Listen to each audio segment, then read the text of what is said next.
rest well? Yes? Yes. And informatics is fun? Okay, so today we are going to have a bit more practical stuff, so less theory. So you remember you ran fast queues through Epi2Me. How many ran all the samples? How many analyzed all the 22 samples? Sur Epi2Me, qui sont ceux qui ont exécuté, qui ont produit tous les consensus. How many ran all the samples? Tous les échantillons. On en aura besoin, tous les échantillons, on en aura besoin pour la suite. You only ran 2? On a demandé à ce que vous exécutez. Dans le fichier de normalisation, il y a combien d'échantillons? Do you see this workflow? How many ran 22 samples? So I'll just go here to launch, and here in my first queue path, you can see like you have multiple sequences. So instead of selecting only like 2 samples here, so because it only needs the path to the directory. So you can see that my directory here has all the 22 samples. Then you need to run all these instead of just the 2 samples that we had before. So it would be nice if we all ran those so that as we move on, that is running in the background, because we need to use that consensus.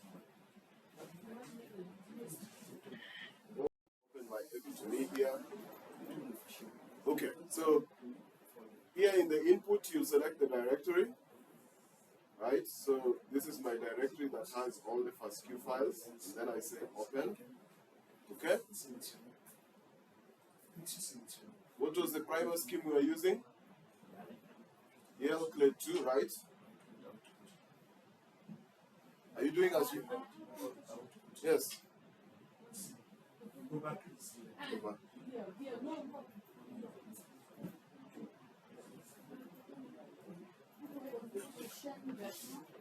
Yeah.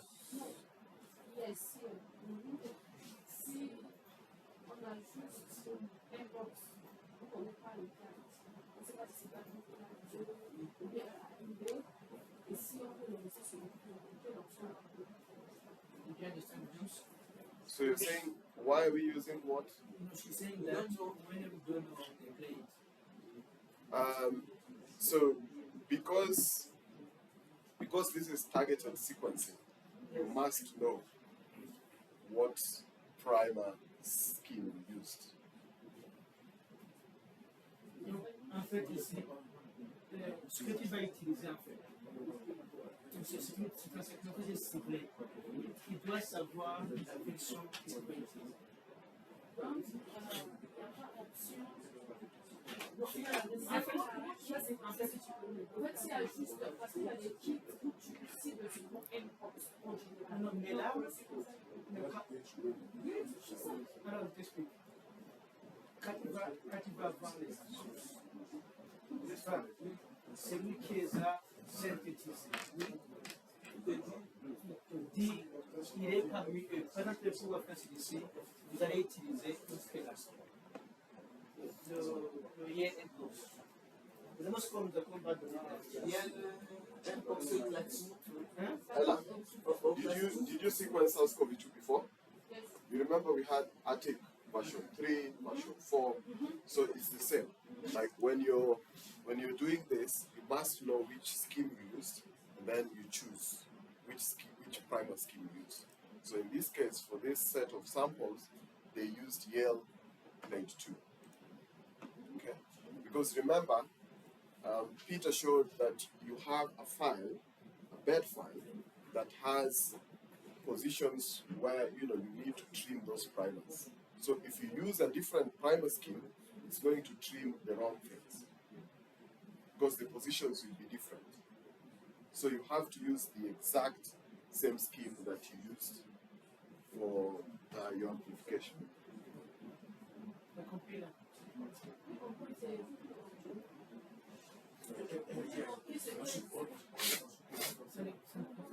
Ça ne fait pas. Non, en fait, il y a des kits, parce que nous avons un kit où tu as seulement, tu as aussi Mpox, et tout ce qui est Mpox, Mpox, et puis le diagnostic différentiel de l'autre. Maintenant, si on lance la PCR et puis on dit Mpox positif, la PCR positif, maintenant, tu ne sais pas si c'est classe E ou bien c'est classe E. Et maintenant, à partir de cet échantillon, tu ne fais même pas le sous-typage, tu peux le lancer dans le séquençage. Monsieur Epi2Me, arriver à cette option, qu'est-ce que tu fais? Bon, en fait, il y a deux parties là. Pour arriver à Epi2Me, j'ai déjà fait la PCR qui est sortie positive et qui a fait également le séquençage. Alors, quand tu fais le séquençage, on appelle ça amplicon-based sequencing. Donc, c'est la PCR sur les amplicons. Quand tu vas faire la PCR, pas pour le diagnostic, pour le séquençage, tu vas utiliser des amorces. Ces amorces-là, alors, celui qui va te les donner, donc celui qui les a fabriqués, il s'est basé sur, il a un fichier qu'on appelle BED, qui accompagne les amorces-là. Arrivé là-bas, alors, obligatoirement, tu vas préciser les amorces que tu as utilisées. Alors, celui qui les a fabriquées, soit il s'est basé sur crédit 1 ou sur crédit 2. Donc, lui, il va te guider à te montrer, voilà, c'est ici où mes séquences d'amorces vont se lier. Donc, quand tu as séquencé avec le schéma crédit 2, et tu es arrivé là-bas, toi, tu vas utiliser un schéma 1, ça va marcher, mais le logiciel, il va enlever ce qui n'est pas vrai. Parce que tu vas enlever des informations qui ne sont pas correctes.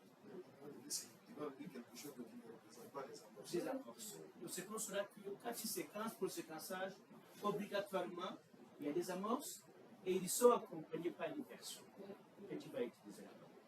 C'est pour cela qu'on vous met en bas. Si les amorces que vous avez utilisées ne sont pas écrites dans la liste qui est dedans, en bas, il y a une autre option où vous les mettez manuellement. Vous voyez, Ici, là. En bas, select, non. Ici, si jamais vos amorces ne sont pas dans ce qui est là-bas, Tu seras obligé de faire un custom skin. voilà, vous faites toi-même. Merci. Bon, j'avais une autre question. Est-ce qu'il est possible, par exemple, là en haut, à quelle version, est-ce que c'est possible de sélectionner deux? C'est pas possible, c'est un seul. Parce que tu as utilisé un seul type d'amorce. Oui, ça c'est donc c'était différent.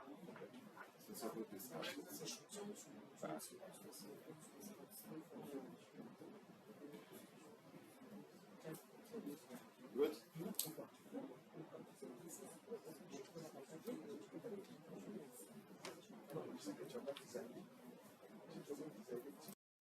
You're going to use this workflow.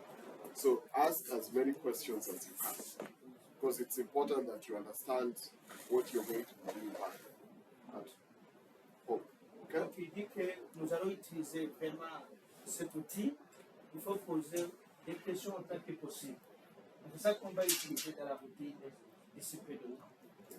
So we don't just want to run this thing. I want you, when you go back, you understand, what each step means, so that if there is a change, you can adapt to the change. Donc il aimerait qu'en quittant ici, on comprenne parfaitement chaque étape, à quoi ça sert, pour que si jamais il y a des modifications une fois rentrées, vous êtes capable de l'appliquer sans problème. Okay? All right. So we've selected the scheme, right? Okay. Output options. So you're going to select where you want your output to be. For me, my output is going to be there. So have you chosen where your output is? Okay. And then put a prefix. a name, something like mine is test 1, 2. Okay? Yes.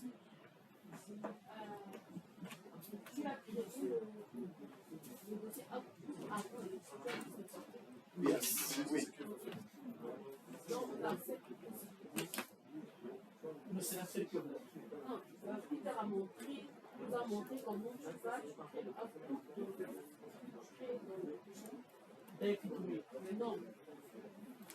So what she's saying, I mean, yes, so for me, I created the directory before. But if you do not, it will create a directory. But finding it can be a bit difficult. Alors, en fait, quand tu ne crées pas, oui, il va le créer. Mais il sera plus, ce que tu as expliqué, il sera très difficile de vous retrouver. Non, si le crée lui-même, l'outil. Oui, c'est ça. C'est difficile de trouver ce document. Donc, notre préférence, vous le créez avant, et quand vous allez le choisir dans le machin. Yeah, so Epi2Me can create that output directory. It's just that finding it can be difficult. Okay? Now, the thing that Peter also mentioned is that different tools work differently. There are some tools that don't like that you create the directory yourself. They will have a problem. Some prefer that you create the directory, and if you do not create the directory, it will not work. So it's always important to understand how that tool works. Okay. Yes.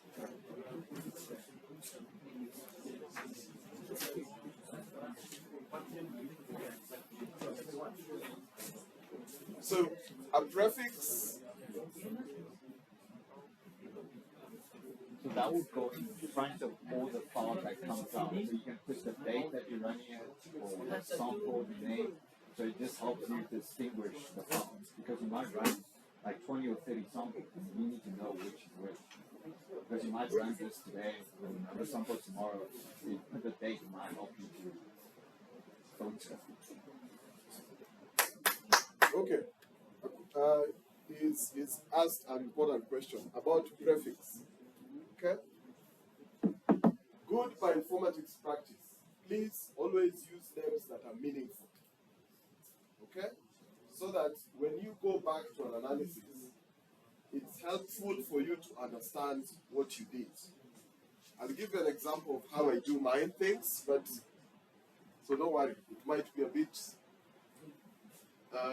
Let me see when I used to run a lot of things.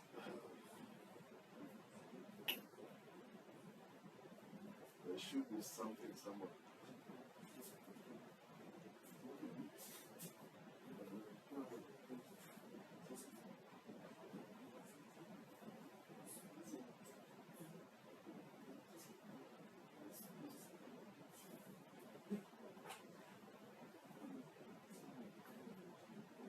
Okay.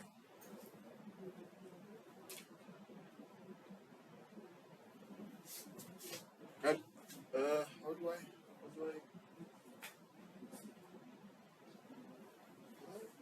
What's wrong? Let me see if I can increase the.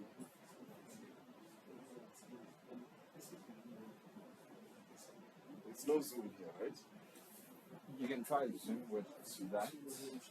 Which one?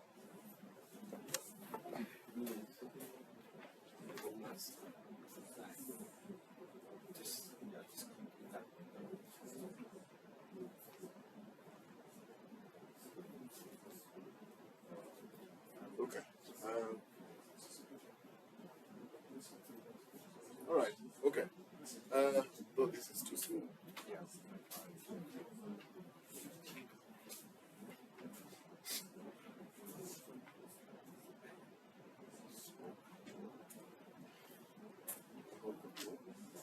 It's command.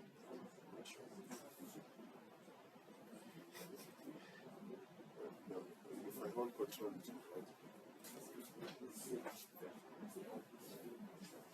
right? What I can do. Can you take a screenshot and then Zoom is? Yes. Okay. Let me just pick something.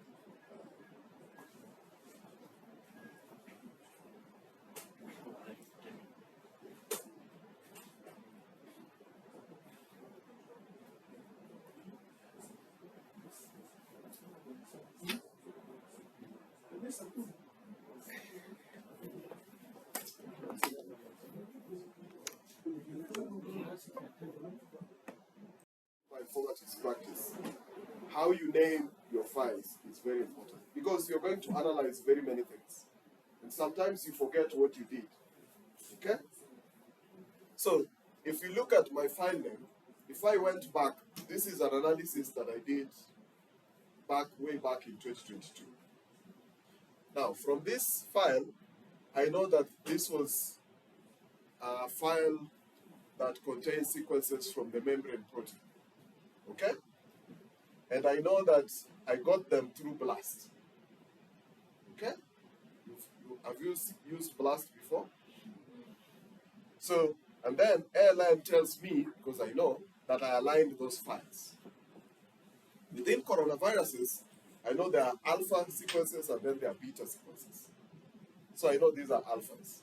Okay? And after I selected only the alphas, I did another alignment. After doing the alignment, I know that I modified the dates. Okay? After doing the dates, I did another alignment. Okay? And then, because the samples were too many, I did subsampling. Okay? After doing the subsampling, within seasonal coronaviruses, I know there is 229E, OC43, HKU1, and all those kinds of things. And here, I selected only 229E, but with the BAT sequences. Now, I know that I removed sequences or regions of sequences that were recombinant, right? And then I added some annotation. So when I go back to this file, I don't need to have a different history that tells me everything that I did on this file. Just from the name, I can know everything that I did. So when you name your files in bioinformatics, the good practice is always give names that are informative, that are useful. So don't just say test, batch 1. Like you could say, yes, it's batch 1. When was the date that you ran it? Okay? Which kind of sequences? Are these like clade 1, clade 2, clade 3? You can say that are these global sequences, are these Cameroon sequences, are they Nigerian sequences? Okay? So that it's also helpful that sometimes you need to run an analysis and then give your colleague, because maybe you are out of office. Your colleague can look at the file and understand that, okay, this is what this person did on this file. Is that clear? So that's what I wanted to show. So as you think about the prefix,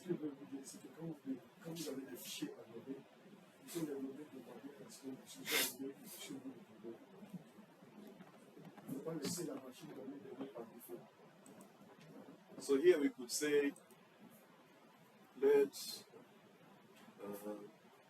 2, because these are global sequences. We could even give it a date, which is today, 10/2024. You see, like it's helpful to just know what happened. Okay? Yeah. And remember, in bioinformatics names, always no spaces. I will repeat. No spaces. Dans les noms, il ne faut jamais mettre d'espace. No. Do not do it. And always we prefer underscore, not hyphen. I mean, some programs will not have a problem with this, but some programs might have problems with this. So always prefer underscore.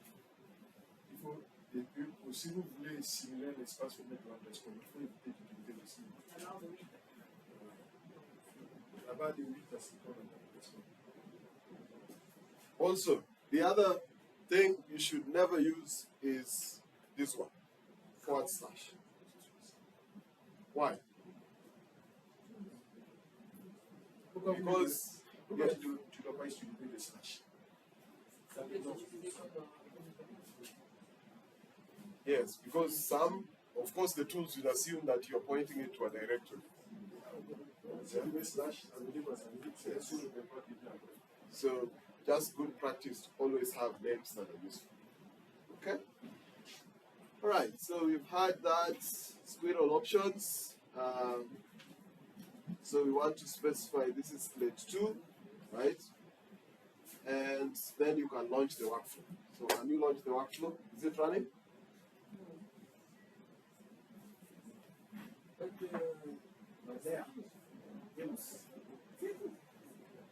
Yes?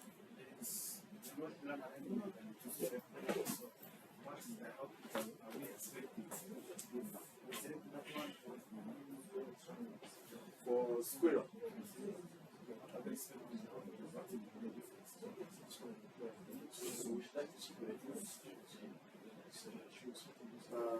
I think it's just doing some QC using squirrel. I don't know, I've never run this before, so Stephen might go for the one. Have you tried running without?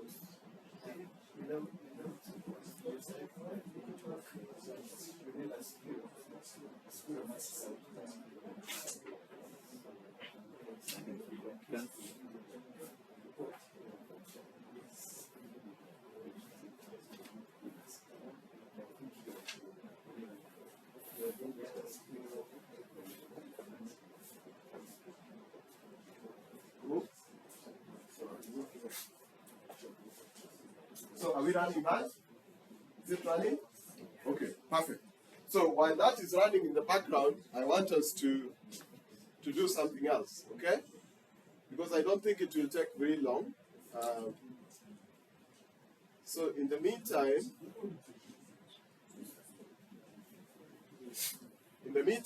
once you finish your run, you'll have a consensus falsifier, correct? Okay. We want to see how do you view the falsifier. Peter did show you last week how to view falsifiers. So one, you could view the falsifier this back down using a text editor, right? Using Notepad++. How many installed Notepad++? Or you could just use gedit on Ubuntu.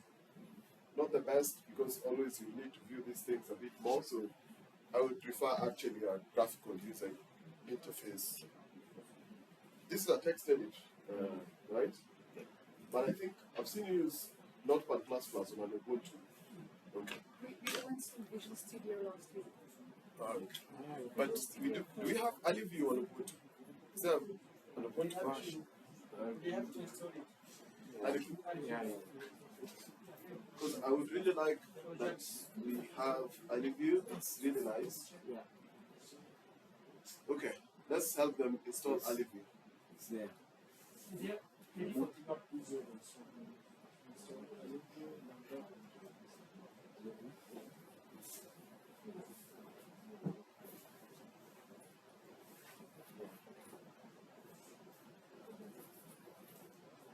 So this Mac, Windows. No.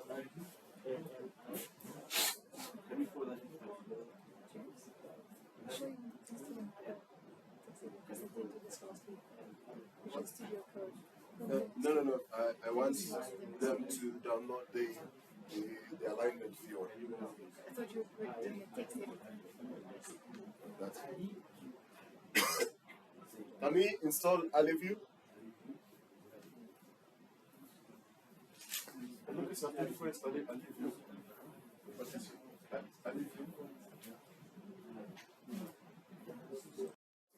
Take you to your machine version, your operating system. So for me, it's showing me, download Java from macOS Intel. It's not even correct because this is M1 chip, but if you're on Windows, it will take you to a Windows download page. Okay.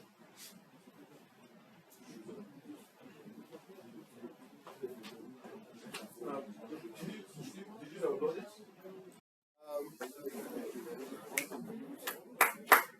Tosio, so you can view your alignments or multi-faster in a text editor like this, okay? Sometimes you just want to view it this way, but often you want to open it in a text editor, something like this with Ali view, where you can, you can view the file a bit better. You can do a couple of things on the file. So I'm just going to open the consensus file. So some of you, are still running the Epi2Me. Don't worry about that. Where is this? Don't worry.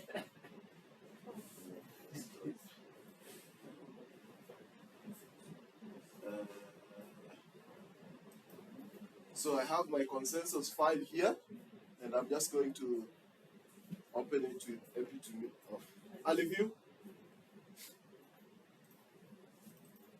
So you can see that, we have our file here. I think there should be a way to zoom this, increase one size.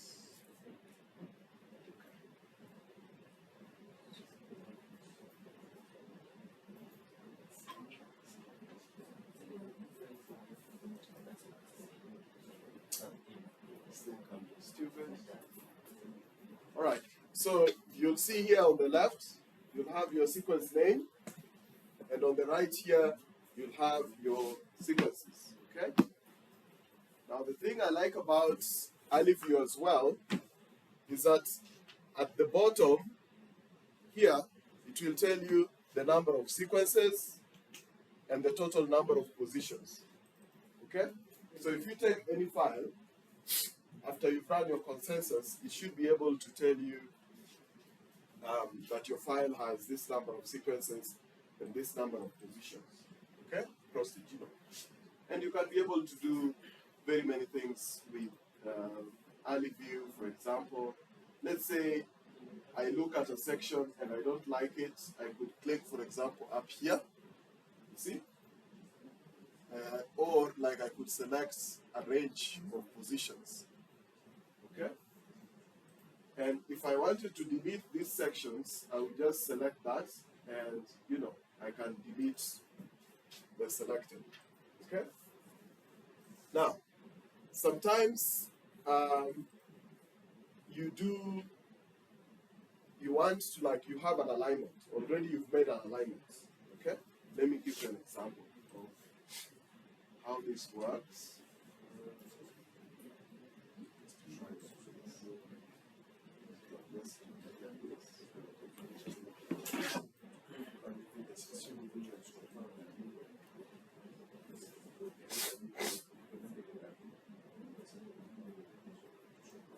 Okay, this is not the most useful.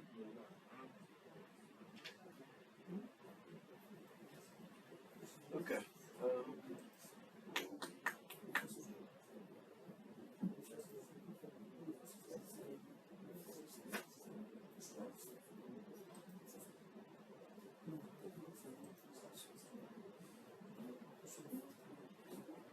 Okay. So let's see, I have this file with all these sequences, okay? But I have aligned this file, right? You can see that, for example, these sequences, they don't have any nucleotides here. So during the alignment, we had gaps, okay? But let's say I want to realign this file myself.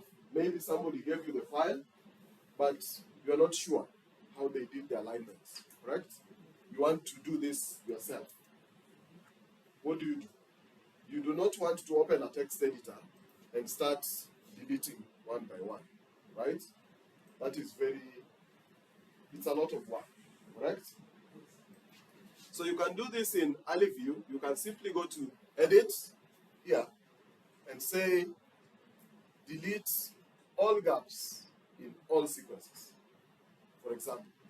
Then, if I say delete all gaps in all sequences, it will ask you, do you want to do that? And I click OK. Then it will delete all the gaps.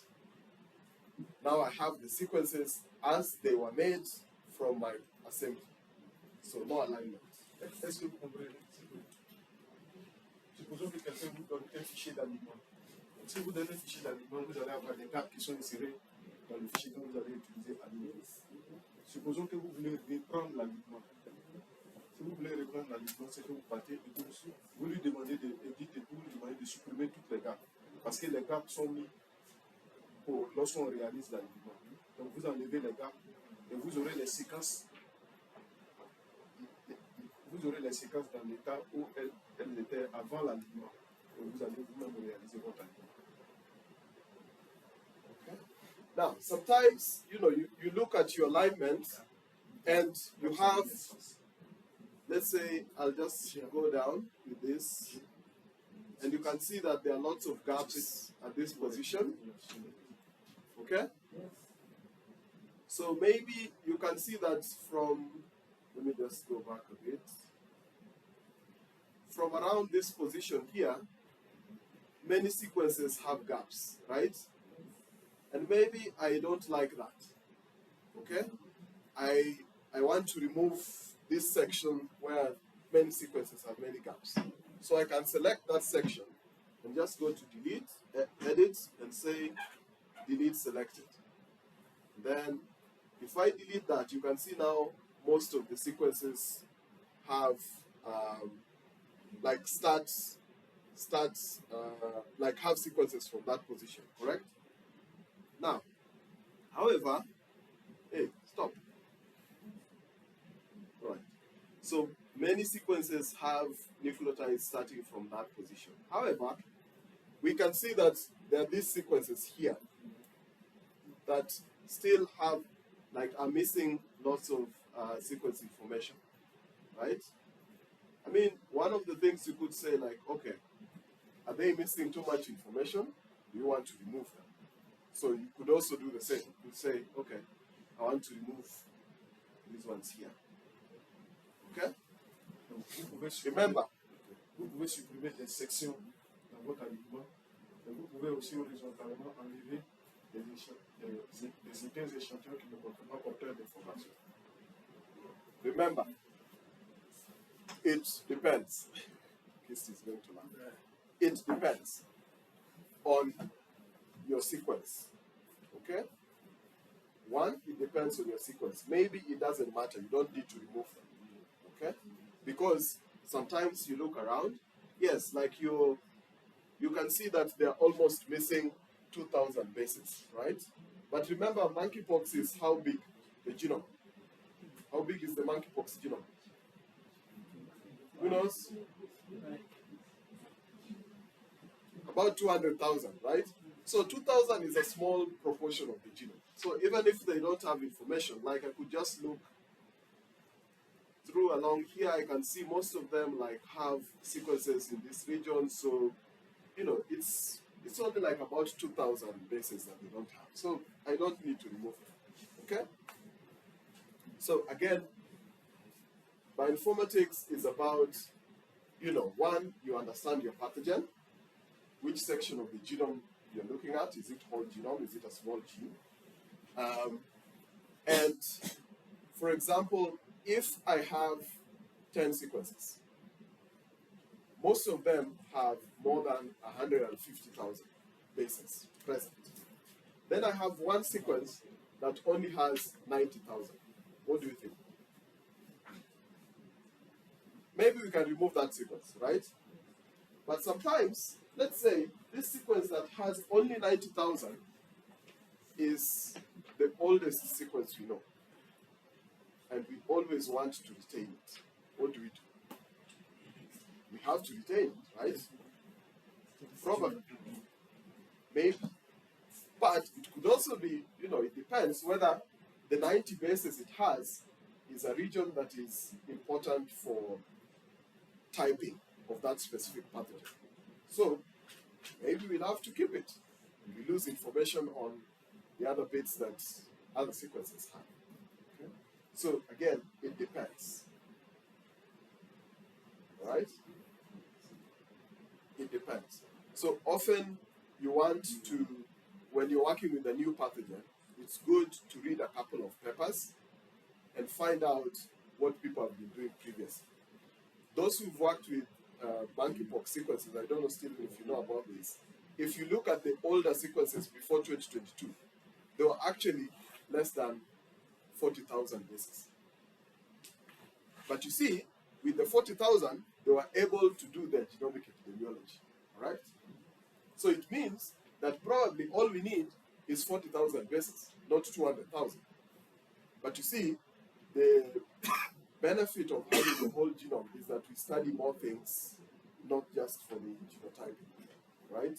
Because you want to understand which deletions are happening, in which clade, what does that deletion mean to the pathogen, and things like that, okay? So it's important to understand your pathogen. Good. So I am going back to my slides here. So you can view your alignment using AliView, because this is important to help you just look at the alignment, examine it, which section of the genome you want to cut off, which sequences you want to remove, and things like that. Okay? All right. As our analysis is still ongoing or finished? Still going. Okay. Now, always when you have your sequences, we talked about downloading background data sets, publicly available data, right? So the sequences we have are for clade 2B, right? So what we can do is we can go into a publicly available database and download some clade 2B data, right?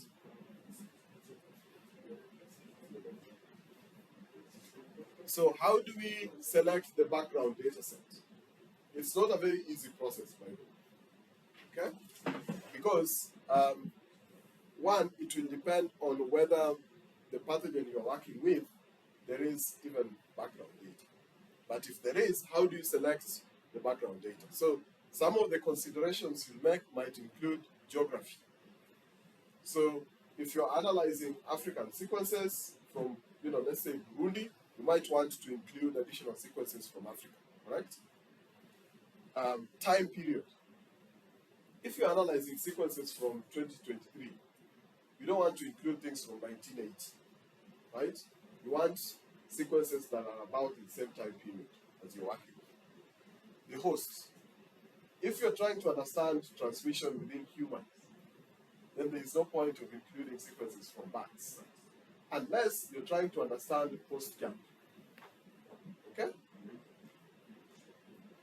Now, sometimes you might have too many background sequences available. I mean, you'll see that computers have limitations on how much RAM they have, right?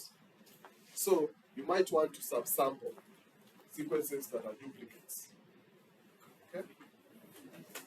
And maybe you want to translate this. Lorsque vous voulez choisir les séquences que vous allez ajouter à votre pack de séquences pour faire votre analyse, vous allez aller sur récupérer des données dans des banques de données publiques. Mais selon quels critères? Généralement, les critères qui sont pris en compte, ce sont des critères liés à la géographie. Si vous voulez, par exemple, regarder des séquences qui viennent d'Afrique de l'Ouest, du Togo, vous allez regarder peut-être des séquences qui sont dans des régions environnantes du Togo. Donc, il y a la géographie qui intervient. Il y a la période aussi. Supposons que ce sont des séquences de 2023. Vous devez aussi cibler des séquences de 2023. Vous devez regarder aussi l'autre. Si ce sont des séquences avec un hôte humain, il faut récupérer des séquences en tenant compte de l'autre. Maintenant, si vous avez un grand nombre de séquences, vous devez pouvoir prendre un sous-ensemble pour travailler. Okay? So, one of the databases we can use is Genbank, right? So, which clade are we working with for our data set? Which clade? The 2, right? Okay, so I'll get out of my slides and go to Genbank, which I'll just type Genbank. You see, do I send it to you? All right, so we'll go to Genbank.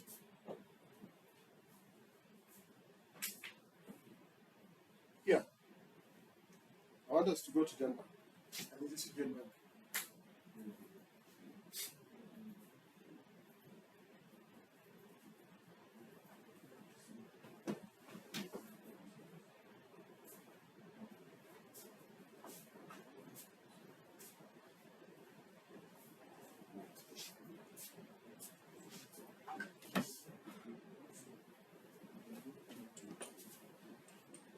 we on Genbank? Okay. So, which pathogen are we working with? Mpox, right? So, you notice that Genbank has many databases. Okay? So, if I look at this menu here, so this is the list of all the databases that are in Genbank. So we have nucleotide, which is specific for nucleotide sequences. Okay? But in here, there are like different databases. There are databases for assemblies, for genomes, for even PubMed is somewhere down there. There's like there are population sets, there are proteins, there are so many. There's even short read archive SRA. So there are many databases. Okay? For us, we only need the nucleotide sequences, correct? So we select the nucleotide sequence, and because we know our pathogen is Mpox, so I'll probably just type Mpox and then do a search. Okay?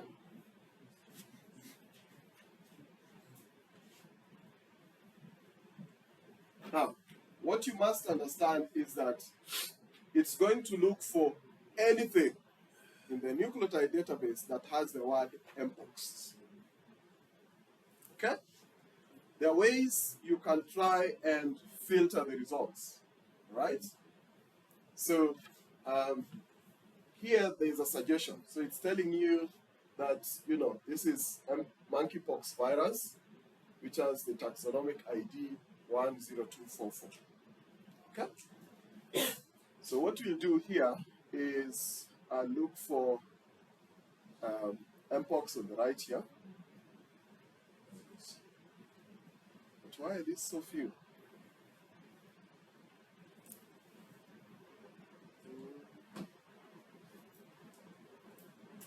Okay.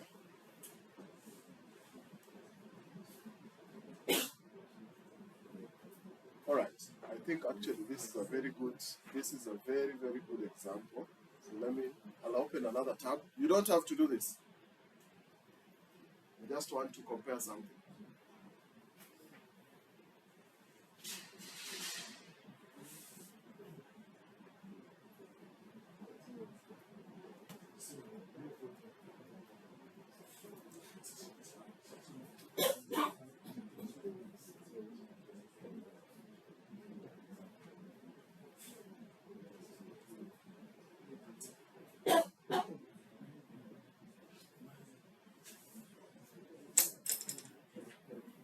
Okay. I want us to, so when we searched for Mpox, correct? How many monkeypox virus sequences do we see here? You can see on the right here, it's telling you the top organisms, right? So there's monkeypox virus, and there are only 976 sequences. I mean, we know we have more than 976, right? And then there are also other organisms like a DNA molecule, there are 10 sequences. There are synthetic constructs, 7 sequences. There are Homo sapiens sequences, 6 of them, correct? And on the search field here, it will tell you what it searched for. So it was looking for Mpox in all fields. Remember, the database always has different fields. Okay? Now, I'm shifting to a different tab there. So here, I did not search for Mpox, but I searched for monkeypox. Remember, there was a change in the name, but that did not change in the database going back, right? So now when I search for monkeypox, I'm finding that there are 9,020 sequences, okay? And you can see what the search term is here, okay? All right. There is something I did here. I'm just gonna go back. So please don't focus on writing, just look at what I'm doing. So often, let me see if I go here and select this, or let me just quickly click this. The 976.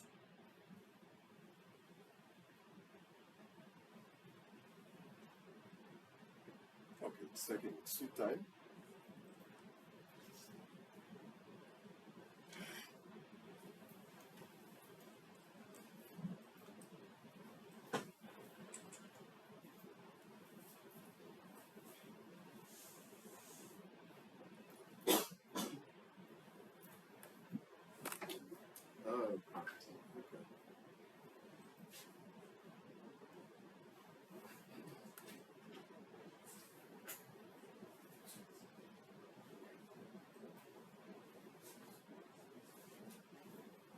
Okay. Now, remember when I clicked here, I was picking the monkeypox, right? And you can see that something has changed here. In the search field, it's telling me that the results we are seeing here is from searching for Mpox on all fields and monkeypox on the organism. Okay? So, I'll just quickly check something here. James, Yes. what if you put the name of the virus? Because when they change the so they put MPXV. Hmm?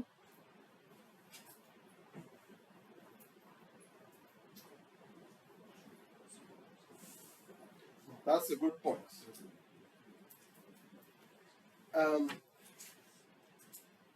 So in your search terms,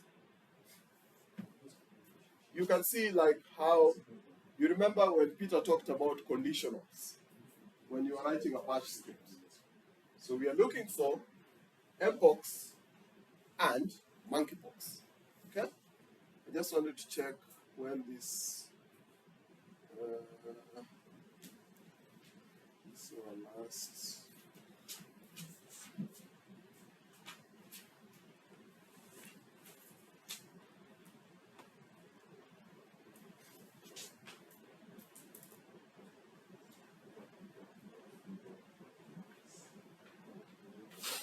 So I'm checking if the ones that only have Mpox are only very recent sequences, or we do have some that are old. So that's what I want to check. But it's taking a bit of time to load because these are big sequences.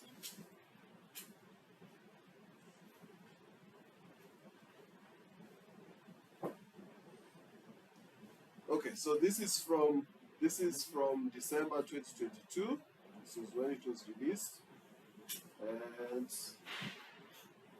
remember, I sorted them from by dates when they were made available.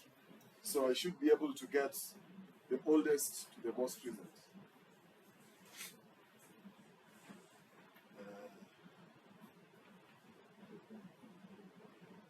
Come on.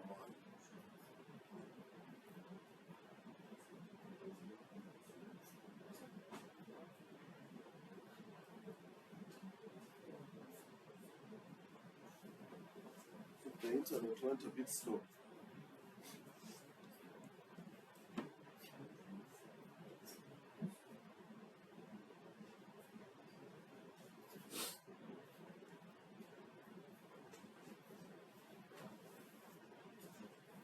Okay, while that is downloading, I said that if you look at a Genbank file, it has different fields, correct?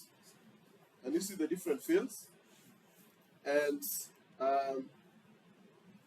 you remember one of the fields that we searched for was for the organism monkeypox virus. Okay? Okay. And this was released somewhere on 2nd of December. I want to see what, I don't know why this is. Okay, let me just close this.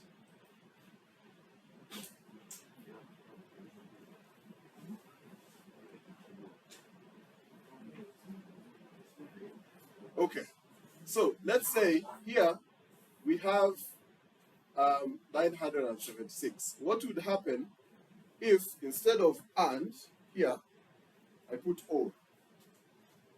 Okay? So let me put or and then search.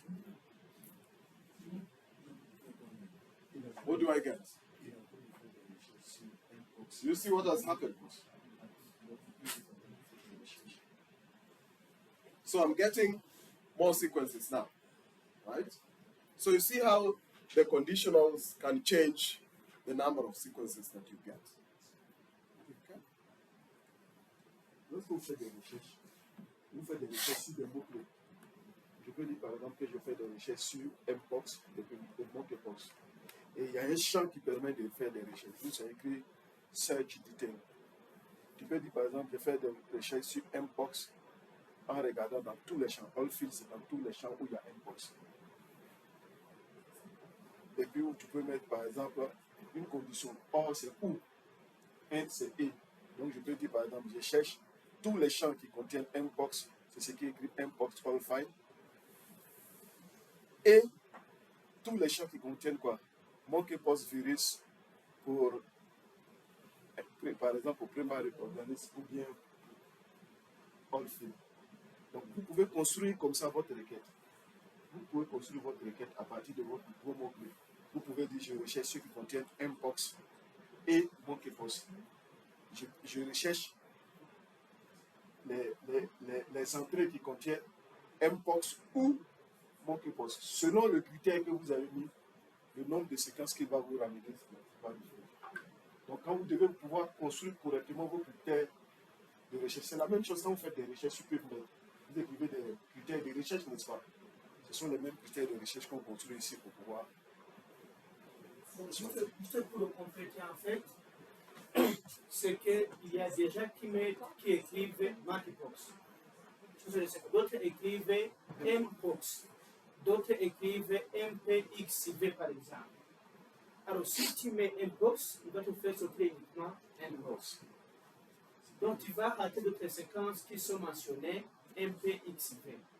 Donc c'est pour cela qu'il faut faire alors des filtres pour combiner tout ça tout ensemble. Et pour le faire, même ça se fait avec la bibliographie, avec l'option Advanced, c'est là en bas. Donc c'est là où tu peux effectivement choisir selon ce que tu veux en utilisant les conditions. Si tu mets OR, ça veut dire tu vas chercher dans la base de données Mpox ou MPXV ou Monkeypox. Donc si tu mets Mpox and, il va te chercher tout. Donc c'est selon la condition que tu veux parce que les gens ne se mettent pas de la même manière. Okay, so here we've specified that for monkeypox virus, it has to be the primary organism. I mean, you can see that we have other things that are not monkeypox, but you know, they're there. You could even say, okay, fine, I want to change this, like I'll just go copy this. And instead of insisting that this has to be the primary organism, I want everything that has monkeypox virus. Okay? So I'll just do the search and let's see. You remember that was 9050. Now we've gotten 37 more sequences, right? So here it's saying Mpox or Mpox organism or monkeypox virus in all those fields. Okay? Remember, your objective is to get as many sequences, as background sequences as you can. You don't want to miss something. Okay? Then you can filter specifically to what you want. And in addition to this search field, what you can also use to filter is this on the left here. Okay? So, for example, we could say, well, I want to look for, okay, let's say I'm just going to focus on the organism monkeypox virus. Okay? And, or let me undo that and just go back. I don't know if we can do that. On the left here, you can even filter by sequence length. Can you see this? So you could say, okay, I want only sequences that are more than, let's say, even 20,000. to, I don't know, I know our sequences are usually around 200,000, so I'll even put 250. Not 250? No, that's 2.5 million, right? Yep, okay. Apply. And it's running, right? You did do it already. Okay. No, it's loading. It's loading. Okay.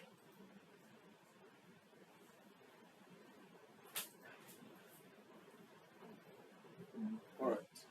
So you can see it's even now added a few filters. Okay. Like, okay, let me remove this. I think I like this very much.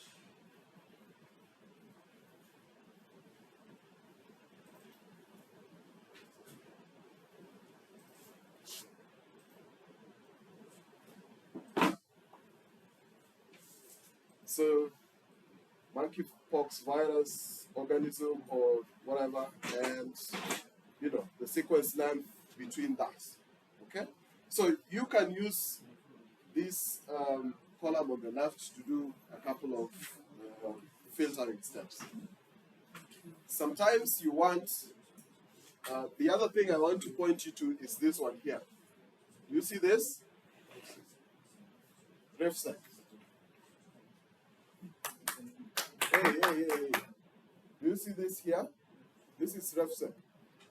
These are usually reference sequences because sometimes you want the reference sequences that are available. Okay?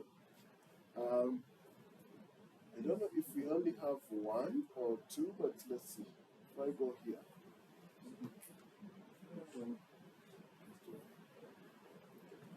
So it's going to give me a reference sequence for monkeypox. So probably you often want to use something like this.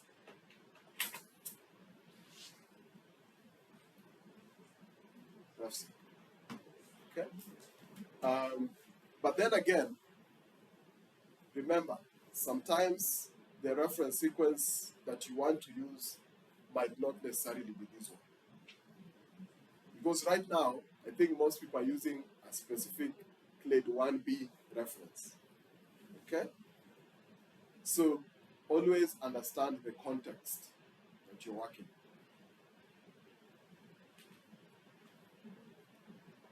You want to translate?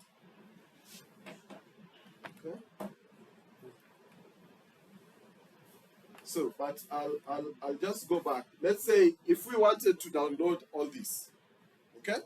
Let's say we are satisfied, we are happy with this. All you need to do is come here, say send to.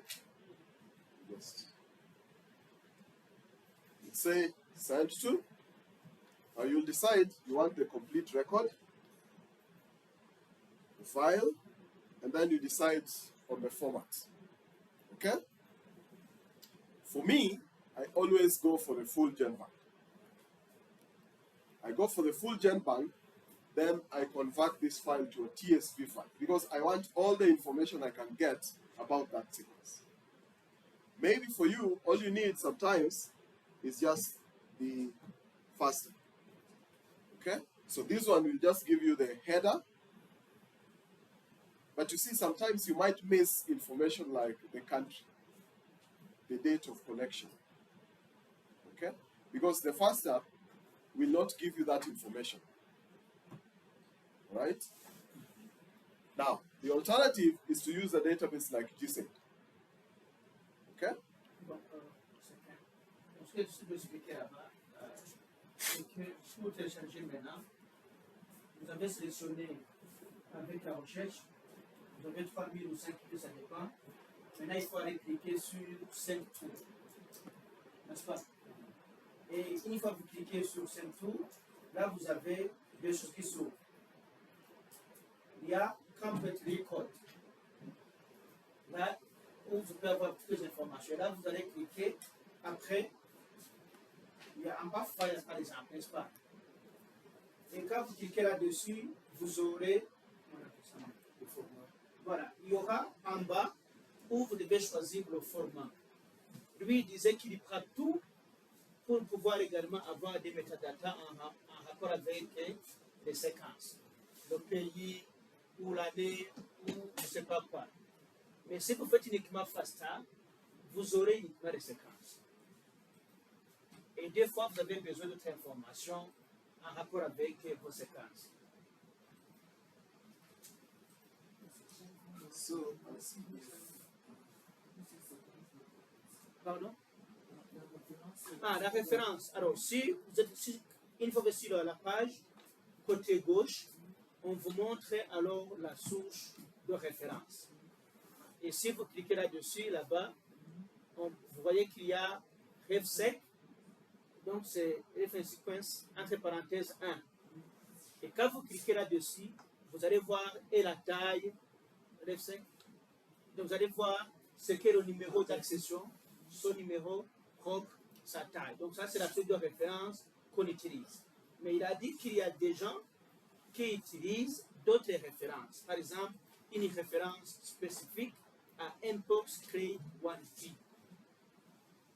Voilà, donc là, ça dépend des choses. Mais ça, c'est la référence voilà, qui est connue avec le numéro d'accession et la taille qui est de 196 858 paires de base.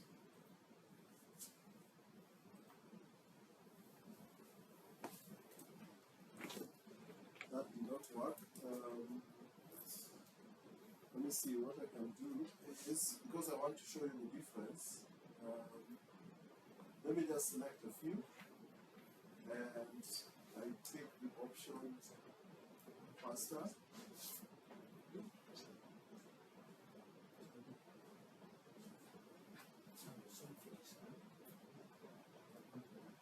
And I also want to pick the option Genbank 4.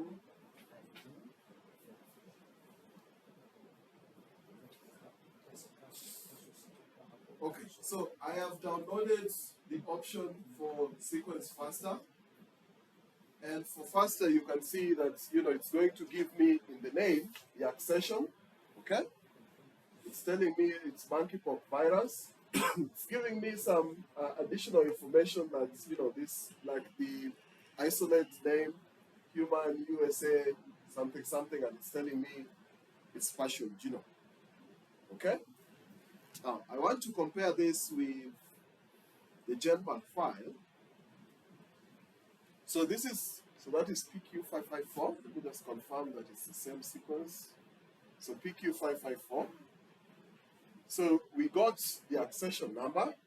We got this isolate name here, and which is this isolate. Can you see that?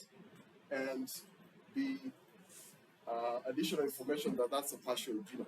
Okay, but we did not get the full collection date, right? We can infer from the isolate name that this was collected in 2024, but we don't know exactly when, right? Because we didn't have the full information. So for me, what I often do is I download all this file, and then I convert this into a TSV file. I'll show you an example. Alors, il faut continuer. Donc ici, il explique les deux différences. Pourquoi il opte pour le fichier Genbank. Quand il a téléchargé le fichier FASTA, quand il a le fichier FASTA, vous voyez en haut, il y a le header, le titre est là, avec le machin là comme ça. Vous voyez, on a que le nom de la séquence, on a le pays, on a également l'année 2024. Mais avec le fichier Genbank, il peut également avoir la date exacte de l'échantillon. Donc c'est pour cela qu'il voilà, vous voyez, il a la date, le jour, le mois et l'année. Mais dans le FASTA, on n'a que l'année. C'est pour cela qu'il préfère télécharger le fichier Genbank. Dans les options là, vous les avez. Et après, il convertit ça dans un autre format qui est TSV. So I'll Et show si you vous an allez bien example. là-bas, vous allez trouver qu'il y a l'option Complete Code Fire. Il y a quelque part où vous allez voir qu'il y a Genbank ou FASTA.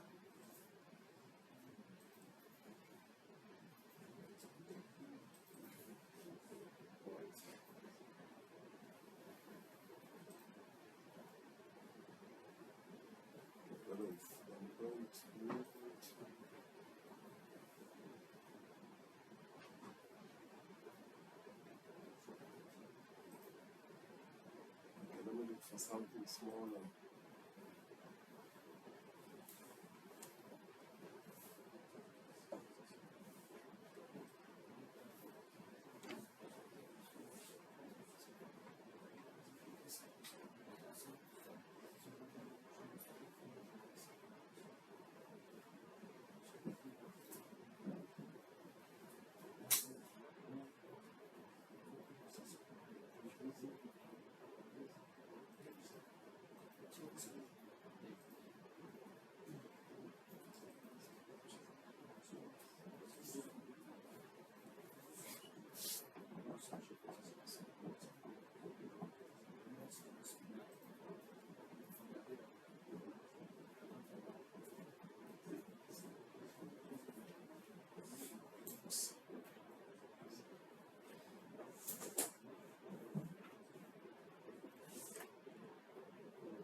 So essentially what I'm able to do here is I take the information from the Genbank file, the accession, the country, the isolate source,